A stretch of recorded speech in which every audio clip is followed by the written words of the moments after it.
January 24th, 1978, 6:53 a.m. Eastern Standard Time.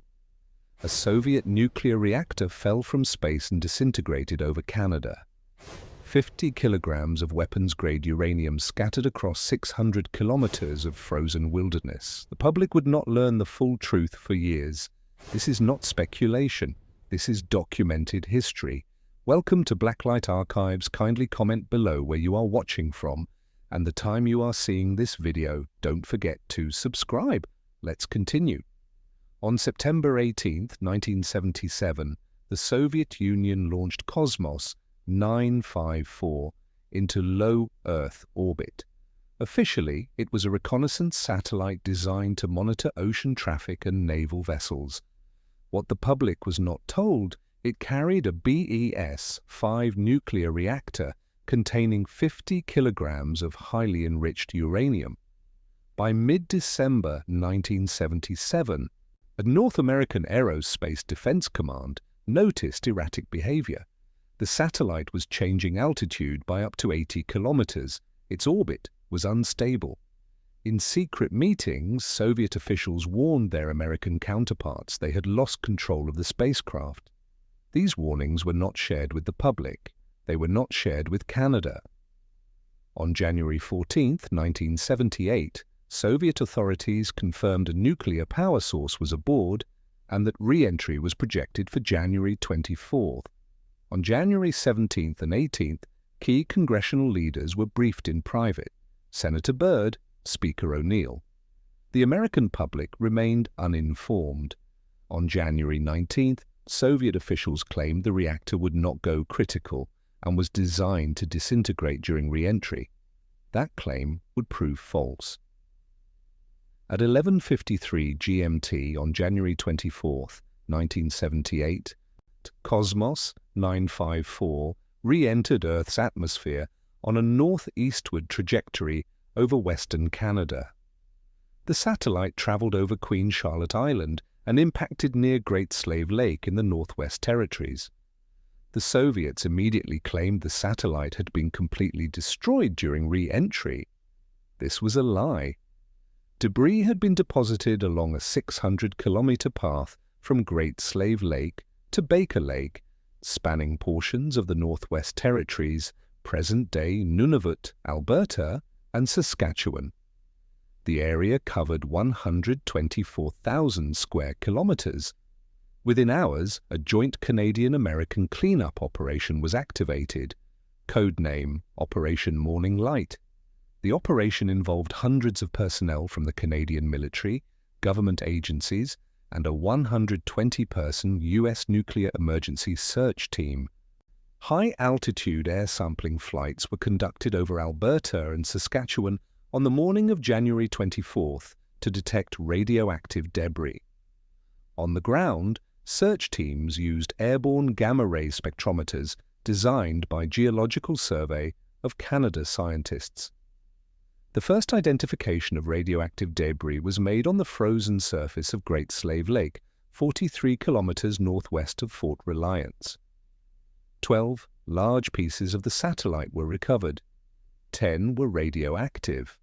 One fragment, approximately the size of a nickel, was so radioactive it could have killed a person within hours of direct contact.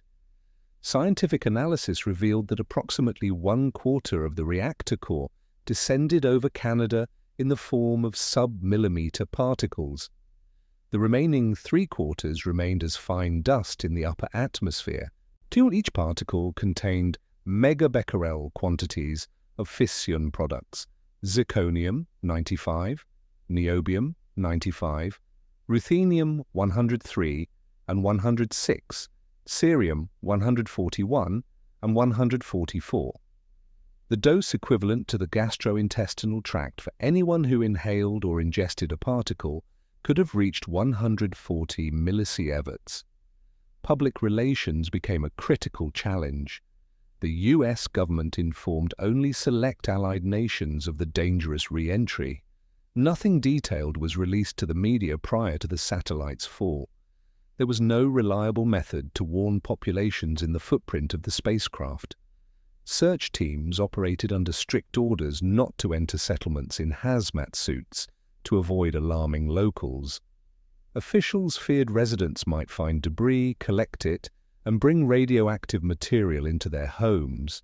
So a talented artist on the Nest crew prepared clear graphics for daily briefings to manage the public message. The operation could not be covered up entirely, but it could be controlled. Operation Morning Light lasted from January 24, 1978 to October 15, 1978. Phase 1 ran from January 24th to April 20th. Phase 2 continued from April 21st to October 15th.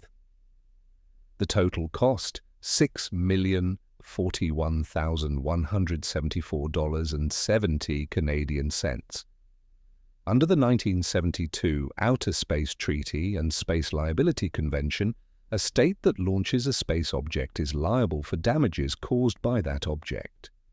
Canada formally presented the Soviet Union with a claim for full compensation. The Soviets balked. Negotiations dragged on for 2 years. On April 2, 1981, a formal protocol was signed in Moscow by Canada's ambassador Geoffrey Pearson and Soviet Deputy Foreign Minister N.S. Ryzhov. The Soviet Union agreed to pay $3 million Canadian dollars, half of what Canada claimed. The protocol stated the payment was in full and final settlement of all matters connected with the disintegration of the Soviet satellite Kosmos 954 in January 1978. The Soviets never admitted full liability. They never acknowledged wrongdoing. 3/4 of the reactor core remains unaccounted for, suspended as fine dust in the upper atmosphere. Its long-term environmental and health impact was never publicly disclosed. No comprehensive public health study of exposed populations in the Northwest Territories was ever released. Laboratory tests indicated the radionuclides would not dissolve significantly in drinking water or dilute acids. Contamination of air, water, soil, and food supplies was reportedly not detected. But these assurances came from agencies operating under political pressure to manage public perception. Independent verification remains unavailable. Kosmos 954 was not an isolated incident. In 1983, Kosmos 1402, another nuclear-powered satellite, failed and dropped its reactor into the South Atlantic. In 1988, Kosmos 1900 failed but successfully ejected its core.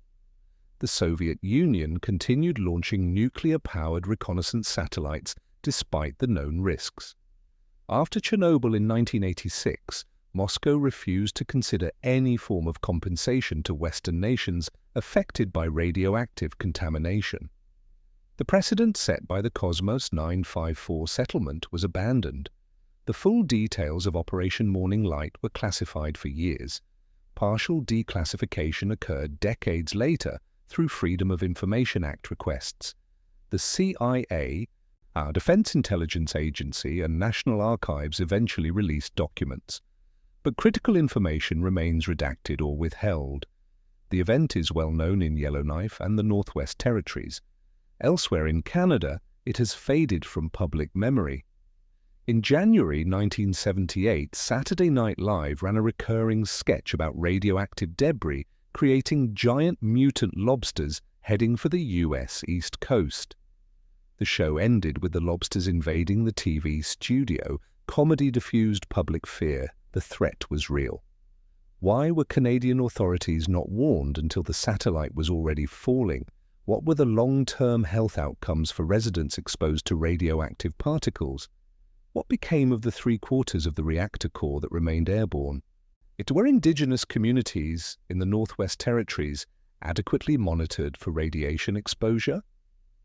Why did the Soviet Union refuse to pay full compensation? The answers remain locked in classified files, or they were never recorded at all.